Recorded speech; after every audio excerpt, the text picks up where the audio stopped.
اعوذ باللہ من الشیطان الرجیم بسم اللہ الرحمن الرحیم وقالوا کونوا ہودا او نصارا تہتدوا، اور یہود و نصارہ کہتے تھے کہ کونوا ہودن، کہ تم یہودی ہو جاؤ، او نصارا یا عیسائی ہو جاؤ، تہتدوا تم ہدایت پا جاؤ گے۔ قل اے میرے نبی جی آپ فرمائے بل ملت ابراہیم حنیفہ، ہرگز نہیں بلکہ ہم ملت ابراہیمی کی پیروی کریں گے جو ایک طرف کو جھکنے والے یعنی یکسو تھے۔ ابراہیم علیہ السلام جو یکسو تھے، ہم ان کے ملت کے، ان کی دین کی پیروی کریں گے۔ وما کان من المشرکین، اور وہ ابراہیم علیہ السلام شرک کرنے والوں میں سے نہیں تھے۔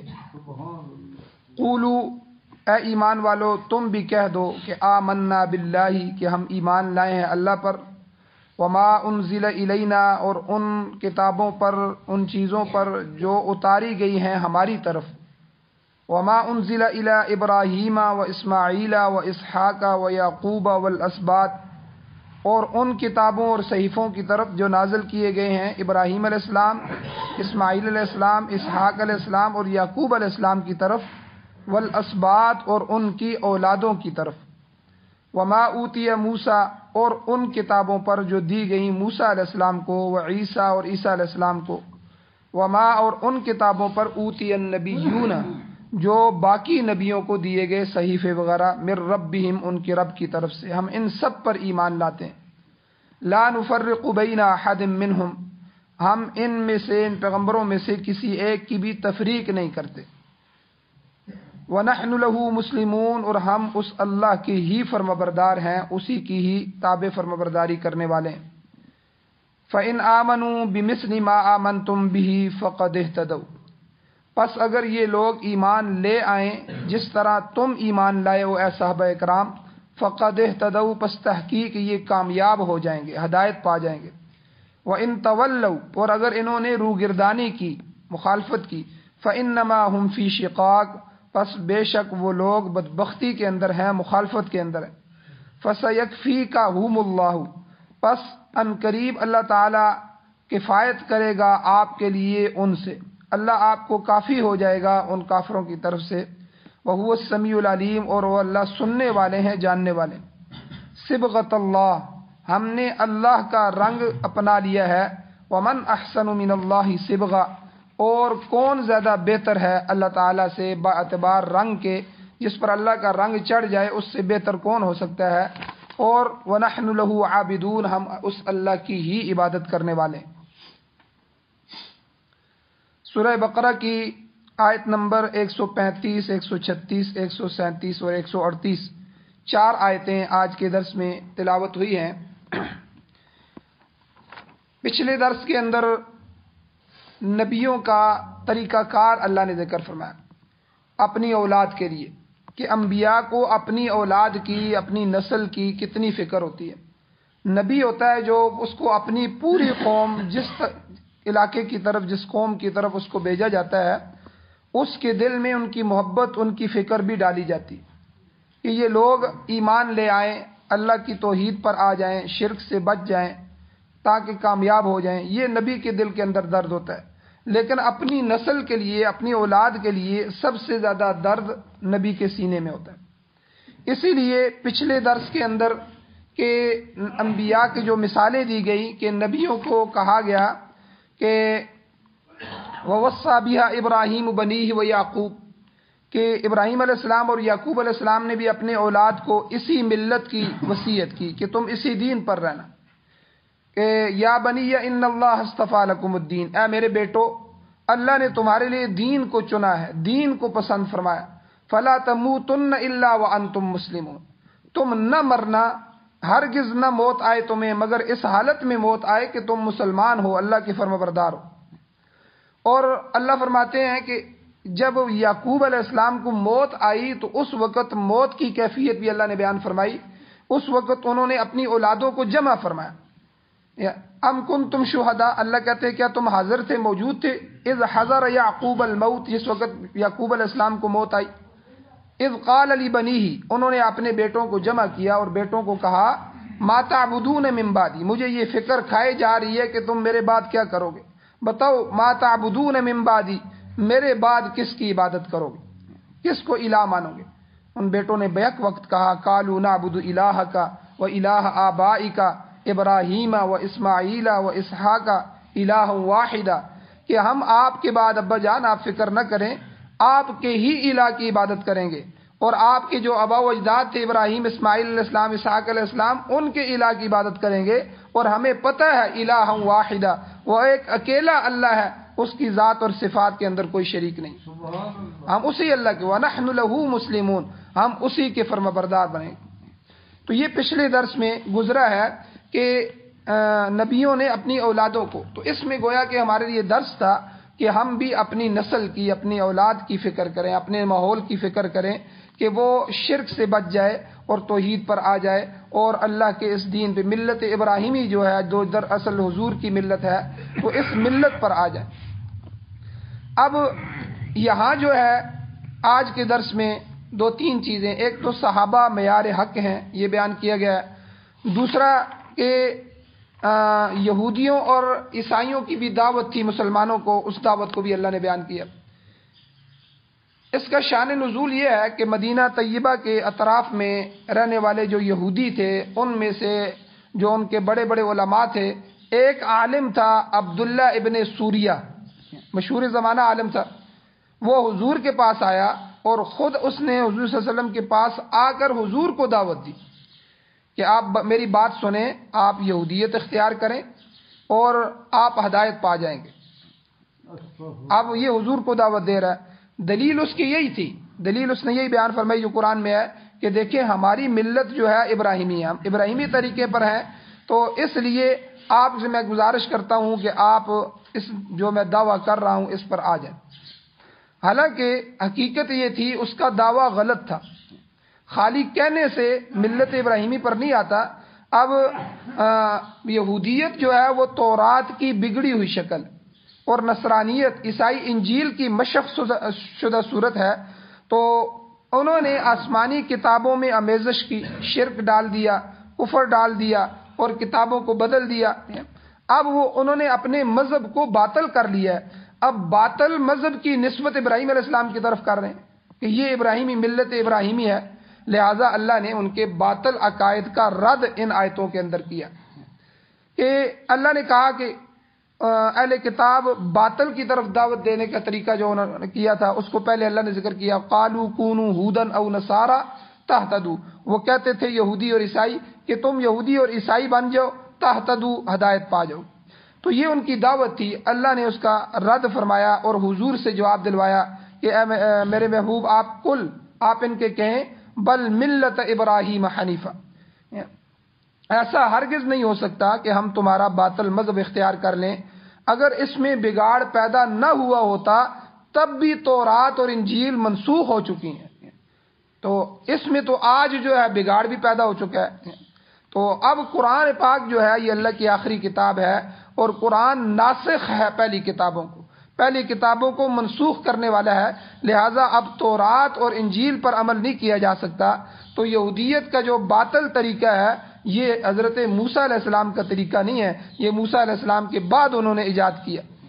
یہودیت آج ہرگز جو ہے وہ اپنے نبی کے طریقے پر نہیں ہے۔ اسی طرح موجودہ جو نصرانیت ہے یہ عیسیٰ علیہ السلام کا طریقہ ہے۔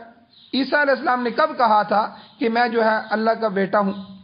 انہوں نے کب تمہیں کہا تھا؟ نہ تو جو ہے انجیل میں لکھا ہوا ہے، نہ انہوں نے زبانی جو کہا ہے ان کی باتوں میں لکھا ہے۔ اور انہوں نے یہ کب کہا تھا کہ میں کفارہ دے رہا ہوں اور میرا جو صلیب پر چڑھنا ہے یہ سب عیسائیوں کی طرف سے کفارہ ہے؟ اور اس طرح کی جو تم نے جو موجودہ نصرانیت ہے اور عقیدہ تثلیث جو تم نے پیش کیا ہے کہ تین خدا یا تین میں سے ایک، یہ عقیدہ کہاں حضرت عیسیٰ علیہ السلام نے کہا تھا؟ یہ تو عیسیٰ علیہ السلام کی تعلیم ہی نہیں ہے، یہ تو ان کے 200 سال بعد جو ہے یہ ایجاد کیا گیا ہے، لہٰذا یہ دونوں مذہب کسی صورت میں بھی قابل قبول نہیں۔ آگے اللہ نے فرمایا آپ ان کو کہیں کہ بل ملت ابراہیم حنیفہ، ہم تو اصل جو ملت ابراہیمی ہے ان کی پیروی کریں گے، اس حقیقی ملت کو اختیار کریں گے، اسی کے کاربند رہیں گے۔ پہلی آیتوں میں گزر چکا ہے کہ صحیح ملت ابراہیمی وہ ملت اسلامیہ ہی ہے جو حضور کی ملت تھی، اور اللہ نے فرمایا وَمَن يَرْغَبُ عَن مِّلَّةِ إِبْرَاهِيمَ إِلَّا مَن صَفِيَ نَفْسَهُ ملت ابراہیمی سے انحراف یہ صرف کوئی بیوقوف ہی کر سکتا ہے جو اپنے نفس کو بیوقوف بنا چکا۔ تو بہرحال جو شریعت محمدیہ ہے، یہ ہماری شریعت ہے، یہ ملت ابراہیمی کی اصل جانشین ہے، اس لیے تم کو ہم دعوت دیتے ہیں یہودیوں اور عیسائیوں کہ تم اس اصل ملت پہ آ جاؤ۔ اب حنیفہ، حنیف کسے کہتے ہیں؟ حنیف عربی زبان میں اس اونٹ کو کہتے ہیں جس کے پاؤں میں کوئی نقصان آ گیا ہو، پاؤں میں کوئی کجی ہو، اور وہ جب چلے تو چلتے ہوئے ایک طرف کو جھک کے چلتا ہو، اس اونٹ کو حنیف کہتے ہیں۔ احنف بھی کہتے ہیں، احنف بھی اس کو کہتے ہیں عربی میں، تو لہٰذا حنیف اسی مادے سے ہے۔ تو اس کا لغوی معنی کیا ہو گیا؟ ہر طرف سے کٹ کر ایک طرف لگنے والا، یعنی یکسو ہونے والا۔ شرعی اصطلاح میں جب قرآن میں حدیث میں حنیفہ کا لفظ استعمال ہوگا تو یہ اس شخص کو کہتے ہیں جو ہر طرف سے کٹ کر صرف اللہ تعالیٰ کی طرف رجوع کرنے والا، ہر چیز سے اس نے اپنے آپ کو کاٹ دیا ہو، اللہ کی طرف رجوع کرنے، اسی لیے اس کا معنی یکسو ہونے والا کیا ہے، بالکل ایک طرف یکسو ہو گیا۔ حنفاء للہ غیر مشرکین بھی، ایمان والوں کے بارے میں اللہ نے فرمایا کہ وہ بالکل یکسو ہو جاتے ہیں للہ، اللہ کے لیے، غیر مشرکین بھی، وہ اس اللہ کے ساتھ شرک نہیں کرتے۔ اسی لیے یہاں حضرت ابراہیم علیہ السلام کے بارے میں فرمایا ملت ابراہیم حنیفہ، ابراہیم علیہ السلام کی ملت بالکل یکسو ملت تھی، اللہ کے لیے تھی، اللہ کا ہی دین تھا، اس میں کوئی ملاوٹ نہیں تھی۔ جس طرح یہودیوں نے عزیر علیہ السلام کو اللہ کا بیٹا بنا دیا، عیسیٰ علیہ السلام کو عیسائیوں نے اللہ کا بیٹا بنا دیا، تو یہ ساری چیزیں، یہ تو سارا شرک ہے، اس میں تو حنیفیت ہے ہی نہیں۔ اس لیے ابراہیم علیہ السلام کے بارے میں اللہ نے واضح حضور سے کہلوایا وما کان من المشرکین، ابراہیم علیہ السلام تو شرک کرنے والے نہیں تھے، تم تو مشرک ہو چکے ہو اور آج شرک والے دین کی تم ہمیں دعوت دے رہے ہو، حضور کو آگے دعوت دے رہے۔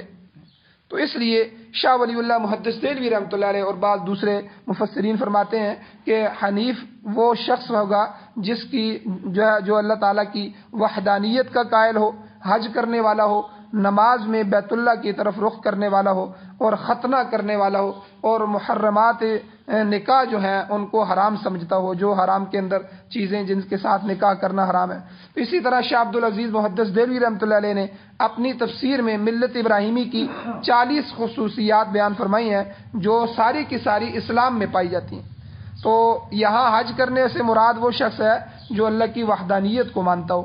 بہرحال ابراہیم علیہ السلام حنیف تھے، اللہ نے ارشاد فرمایا آپ فرما دیں کہ ہم حضرت ابراہیم علیہ السلام کی ملت کا اتباع کریں گے، تمہاری جو خود ساختہ یہودیت ہے، نصرانیت ہے، ہم اس کو قبول کرنے کے لیے تیار نہیں ہیں۔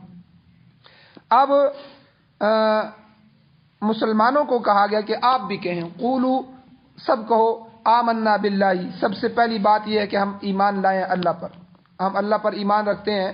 تو یعنی یہ جڑ ہے، بنیاد ہے اللہ تعالیٰ کی وحدانیت، اللہ کی توحید، ہم اس کے ساتھ کسی کو شریک نہیں ٹھہراتے، نہ ذات میں شریک ٹھہراتے ہیں، نہ صفات میں، نہ حلال اور حرام میں کسی چیز میں اس کو شریک ٹھہراتے ہیں۔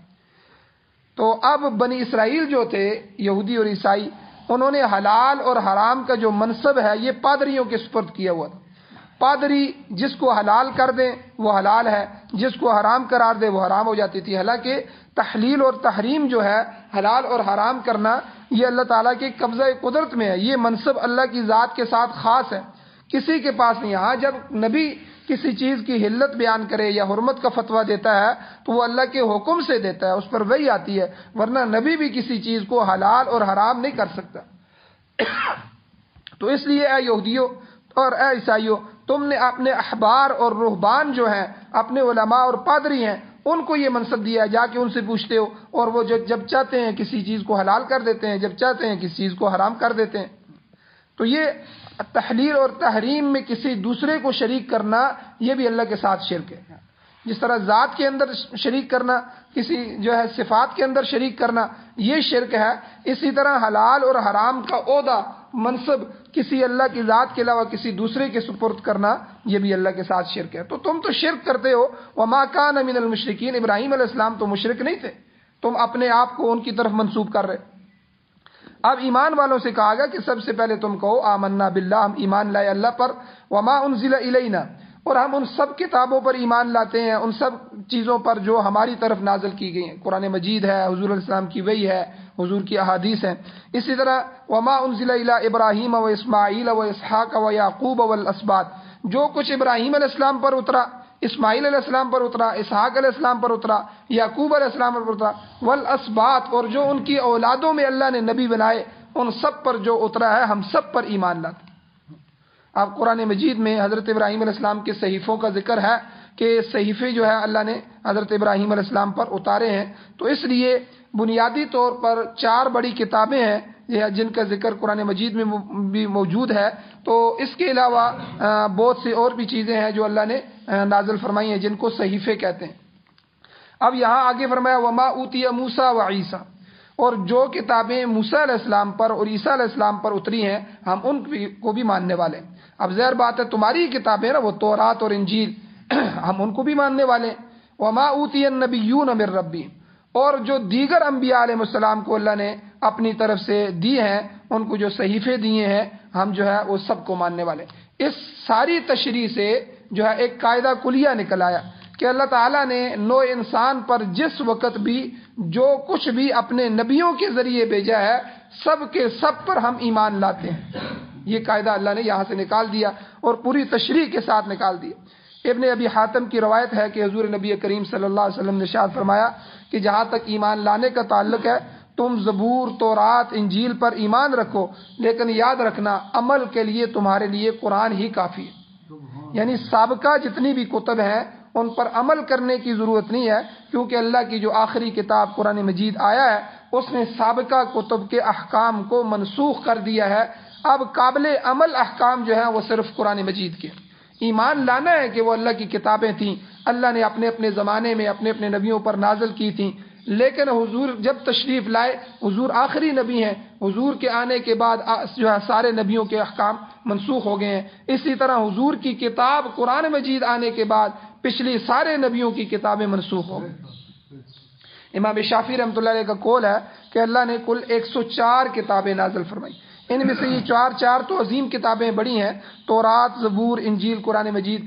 100 چھوٹی چھوٹی کتابچے تھے، چھوٹے چھوٹے، جن کو صحیفے کہتے ہیں، جو ہے کچھ صحیفے حضرت آدم علیہ السلام پر اللہ نے نازل فرمائے، حضرت شیس علیہ السلام پر، حضرت ادریس علیہ السلام پر، حضرت نوح علیہ السلام پر، حضرت ابراہیم علیہ السلام پر، پھر آگے ان کی اولاد میں سے جو نبی آئے ان پر کچھ صحیفے، اور ایسے ہی کچھ صحیفوں کا ذکر حضرت یونس علیہ السلام، ایوب علیہ السلام، سلیمان علیہ السلام، دیگر انبیاء علیہ السلام کے بارے میں بھی آتا ہے کہ اللہ نے جو ہے ان پر یہ صحیفے نازل فرمائے، چھوٹے چھوٹے کتابچے نازل فرمائے۔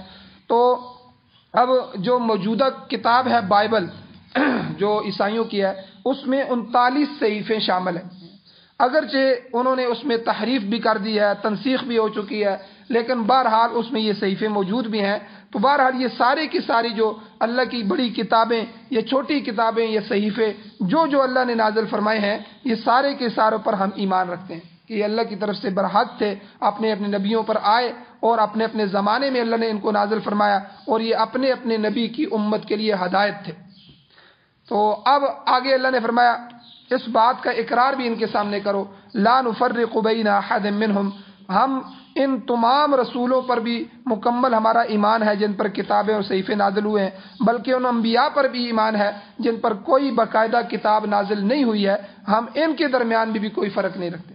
جو کتابوں والے انبیاء ہیں ان میں اور جن پر نہیں نازل ہوئے، ظاہر بات ہے 104 اگر صحیفے ہیں تو 104 نبی تو نہیں تھے، کم و بیش 1,25,000 جو ہے 24,000 انبیاء تھے۔ تو اب ان سارے انبیاء پر تو کتابیں نازل نہیں ہوئیں، پچھلی کتابوں کو لے کے سارے چلتے رہے تو کچھ پر نازل ہوئی۔ تو یہ جو نبی جن پر نازل ہوئی ہیں اور جن پر نہیں ہوئی ہیں، لا نفرق بین احد منہم، ہم ان میں سے کسی میں بھی فرق نہیں کرتے، سارے اللہ کے نبی تھے۔ یہ جو اپنی مستقل کتاب، مستقل صحیفہ لے کے آیا وہ بھی، یہ جو دوسری کی کتاب جو ہے پیچھے اللہ نے ان کو کہا کہ اسی کتاب کو چلاؤ، یہی احکام اپنے جو ہے اپنی امت کو بتاؤ، ہم ان کے درمیان کوئی فرق نہیں کرتے۔ اب اگلی آیت میں اللہ نے یہاں اگلے جملے میں فرمایا وَنَحْنُ لَهُ مُسْلِمُونَ، ہم اللہ کی فرمانبرداری کرنے والے ہیں، اور آگے اگلی آیت میں اللہ نے معیار حق ان کے سامنے بتا دی کہ حضور علیہ السلام کے جو صحابہ تھے، صحابہ کو اللہ نے معیار حق ٹھہرایا اور فرمایا فَإِنْ آمَنُوا بِمِثْلِ مَا آمَنْتُمْ بِهِ، اگر یہ کفار، مشرکین، یہودی، عیسائی اسی طرح ایمان لے آئیں میرے نبی کے صحابہ جس طرح تم ایمان لائے ہو، فَإِنْ آمَنُوا، اگر وہ ایمان لے آئیں، بِمِثْلِ، مثل اس کے، ما آمنتم بھی، جس طرح تم ایمان لائے ہو، فَقَدْ اهْتَدَوْا، یہ بھی ہدایت پا جائیں گے۔ گویا کہ صحابہ کے ایمان کو کسوٹی بنایا، معیار بنایا اور ان کے سامنے رکھا۔ دیکھو جس طرح یہ حضور کے صحابہ ہیں، حضور کے دیوانے پروانے ہیں، یہ حضور کے اوپر جان نثار ہیں، جان کو نثار کرنے والے ہیں، اگر ان کی طرح تم حضور پر ایمان لے آؤ تو تمہارے لیے بھی معیار یہی ہے، تو تمہارے ایمان کو بالکل پرکھنے کی ضرورت نہیں ہے، تم صحیح سچے ایمان والے ہو جاؤ گے اور تمہارے لیے بھی جنت مقدر ہو۔ اب یہ صحابہ کو معیار بتایا گیا، تو اب ہمارے زمانے میں بھی جو ہے خالی یہود و نصارہ کو نہیں، ہمارے زمانے میں بھی جو صحابہ پر ایمان رکھنے والا ہے، صحابہ کے طریقے پر چلنے والا ہے، صحابہ کو ماننے والا ہے، وہ ایمان والا ہے۔ جو صحابہ کا دشمن ہے، جو صحابہ کے خلاف کرے گا، اس کا عمل بھی صحابہ کے خلاف ہے، تو سمجھ لیں کہ وہ ناجی فرقہ نہیں ہے، نجات پانے والا نہیں۔ حضور علیہ السلام نے وضاحت کے ساتھ فرمایا کہ میری امت میں بھی 73 فرقے ہوں گے، ان میں سے کامیاب اور نجات پانے والا فرقہ وہ ہوگا کہ ما انا علیہ و اصحابی، کہ جس طریقے پر میں اور میرے صحابہ ہیں اس طریقے پر اگر ہوگا تو وہ کامیاب ہوگا۔ اب ظاہر بات ہے خلفائے راشدین المہدیین جو ہیں، حضور نے انہی کو فرمایا کہ جو 4 خلیفہ ہیں اور اس کے بعد سارے صحابہ ہیں، اللہ نے ان کو پوری زمین میں استحکام بخشا، ٹھیک ہے، پوری زمین میں اللہ نے حضرت امیر معاویہ رضی اللہ عنہ کے زمانے تک اسلام آدھی دنیا سے زیادہ آگے نکل گیا۔ تو یہ صحابہ کے جو ایمان تھا، صحابہ کا جو طریقہ کار تھا، صحابہ کی جو محبتیں تھیں اور حضور پر اور قرآن مجید پر ایمان تھا، اس کو ہمارے سامنے معیار رکھا گیا۔ آگے اللہ نے فرمایا وَإِن تَوَلَّوْا، اگر یہ روگردانی کریں گے، مخالفت کریں گے، فَإِنَّمَا هُمْ فِي شِقَاقٍ، یہ بات سمجھ لیں یہ محض ضد کی وجہ سے کر رہے ہیں اور یہ اختلاف میں پڑے ہوئے ہیں، یہ منصف مزاج لوگ نہیں ہیں۔ اگر انصاف مزاج لوگ ہوتے تو یہ ان باتوں کو، قرآن مجید کی ان باتوں کو سنتے اور سمجھتے۔ آگے اللہ نے حضور کو فرمایا فَسَيَكْفِيكَهُمُ اللَّهُ، آپ حضور پریشان نہ ہو، اللہ ان لوگوں کی طرف سے آپ کو کافی ہو جائے گا۔ ہر شر اور فساد کے جواب میں اللہ آپ کی کفایت کرے گا اور ان کی شرارتوں سے، ان کی ہیلا سازیوں سے اللہ آپ کو محفوظ رکھے گا، اور جو لوگ آپ کے متبع ہیں وہ بھی مامون رہیں گے۔ ان شانیک هو الابتر، کہ بے شک آپ کا جو دشمن ہے وہی ذلیل اور خوار ہو کر رہے گا۔ تو اس لیے آپ اور آپ صلی اللہ علیہ وسلم کے ساتھی صحابہ بالآخر کامیاب ہوئے، کامران ہوئے۔ چنانچہ اہل کتاب نے بھی دیکھ لیا کہ تھوڑے ہی عرصے میں اسلام پورے عرب میں، پھر آدھی دنیا تک پھیل گیا، اور وہی اہل کتاب تھے جو آپ کے خلاف طرح طرح کی سازشیں کرتے تھے۔ پھر حضور علیہ السلام نے ان کو مدینہ طیبہ سے نکالا، پھر وہاں خیبر میں جمع ہوئے، خیبر سے بھی حضور نے ان کو نکالا، پھر پوری دنیا میں یہودی جو ہیں وہ ذلیل ہوئے، اور آج تک جب سے حضور نے ان کو نکالا ایک خاص خطہ ان سے چھین لیا، اور حضور نے فرمایا ان کو جزیرہ عرب میں بھی نہ رہنے دو، جزیرہ عرب میں ان کو بالکل نہ رہنے دو۔ تو حضور نے فرمایا جزیرہ عرب کو ان کی شرارتوں سے خالی کرو۔ تو حضرت عمر رضی اللہ عنہ کے زمانے میں پھر ان کو جزیرہ عرب سے بھی نکال دیا گیا، پھر پوری دنیا میں ان کو کہیں بھی پناہ نہیں ملی، آج تک جو ہے ان کے لیے کوئی پناہ نہیں ہے۔ فلسطین جو مسلمانوں کا علاقہ تھا، بیت المقدس جو مسلمانوں کے حصے میں تھا، انہوں نے زبردستی جبرن جو ہے پوری دنیا کے کافروں نے مل کے جو ہے امریکہ اور برطانیہ اور ان سب نے مل کے ان کو آ کر وہاں آباد کیا۔ یہ غاصب شدہ جو رقبہ ہے اس پر انہوں نے قبضہ کر کے وہاں آبادی کی ہے، ورنہ اس دن سے جو ہے جب سے اسلام نے جو ہے ان کو نکالا ہے اس دن سے ان کو کہیں ٹھکانہ نہیں ملا۔ تو اس لیے اللہ نے یہاں فرما دیا اے میرے محبوب فَسَيَكْفِيكَهُمُ اللَّهُ، آپ پریشان نہ ہوں، اللہ جل شانہ جو ہے وہ ان کی طرف سے آپ کی حفاظت فرمائیں گے، اللہ آپ کو کافی ہو جائے گا۔ تو اس لیے وَهُوَ السَّمِيعُ الْعَلِيمُ، اللہ جل شانہ سننے والے ہیں، جاننے والے ہیں، وہ ہر ایک کی دعا سنتا ہے، ہر چیز کو جانتا ہے۔ آگے اللہ نے عجیب چیز فرمائی، آخری آیت کا ٹکڑا کہ صبغۃ اللہ، آپ کو یہودی اور نصرانی جو ہے آپ ان کو طرف دعوت دیتے ہیں، آپ انہیں فرمائیں کہ صبغۃ اللہ، اللہ کا رنگ ہم نے اختیار کر لیا، اللہ کا رنگ، یعنی تمہاری باطل یہودیت اور نصرانیت سے ہمارا کوئی تعلق نہیں رہا۔ اللہ تعالیٰ کے رنگ سے مراد کوئی روایتی رنگ نہیں ہے کہ کوئی سرخ رنگ ہے، سفید رنگ ہے، نیلا پیلا، بلکہ توحید اور اخلاص کا رنگ، یعنی ہم اللہ کے رنگ میں رنگے گئے ہیں، تو یعنی توحید کے اندر آ گئے ہیں. تم مشرک ہو یہود و نصارہ، اس لیے ہمارا شرک کے ساتھ کوئی تعلق نہیں ہے. اس لیے یہ رنگ ہمارے قول، ہمارے فعل، ہمارے اعمال، ہمارے کردار کے اندر تمہیں چمکتا ہوا دمکتا ہوا نظر آئے گا.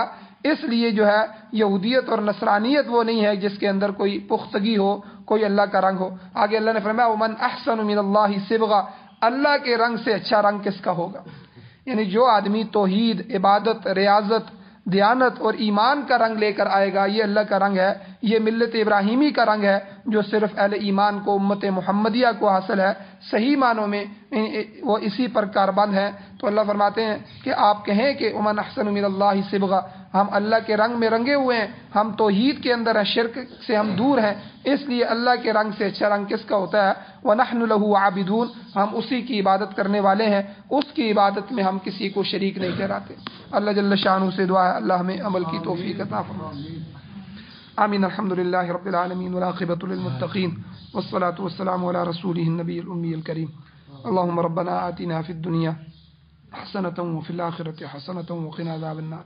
یا اللہ ہماری کمیوں کو تائیوں کو معاف فرمائیے. یا اللہ درگزر فرمائیے، صغیرہ کبیرہ گناہوں کو معاف فرمائیے.